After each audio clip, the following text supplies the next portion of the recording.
Ukraine is drowning in protests as the people have risen up against their own president, Volodymyr Zelenskyy. What did things get so bad? What exactly is going on, and where is this going? Hello and welcome to the show. It's me.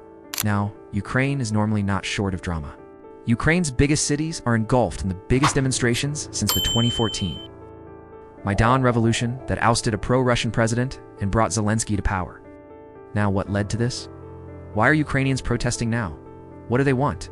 On July 22nd, Ukrainian lawmakers passed a package of 3 bills.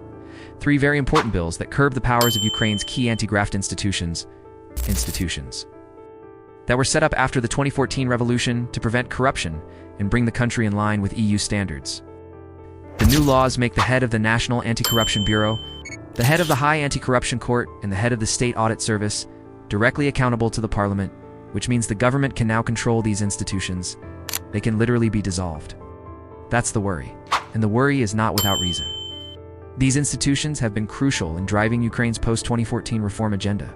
They've been praised by the West as well. So by weakening them, the parliament has weakened the institutions of good governance in Ukraine, has also weakened the checks and balances that come with such institutions. And that is why the people have hit the streets.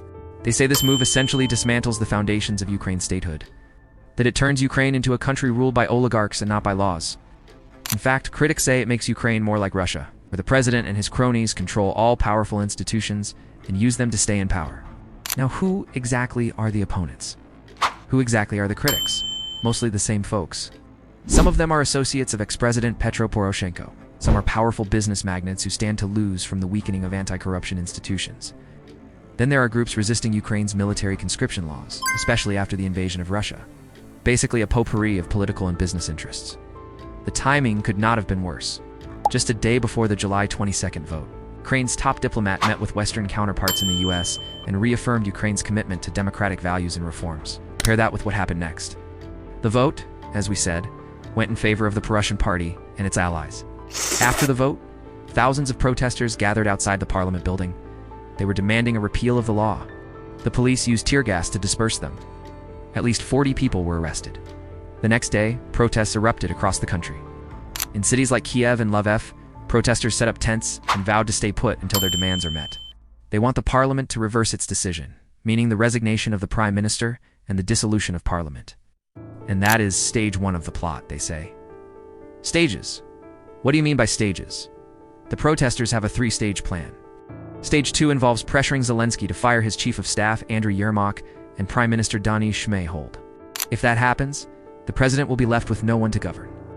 And then comes stage 3, forcing Zelenskyy to resign or stripping him of powers, basically turning him into a lame duck president with no real authority.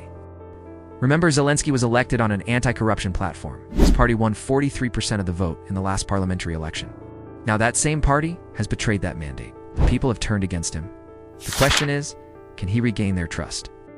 Well, so far, he has tried to. Zelenskyy has submitted a new bill. There are reports of a growing rift within Zelenskyy's own party. Even some of his allies have distanced themselves from the anti-corruption law. The bigger worry, experts say, is the effect on the war.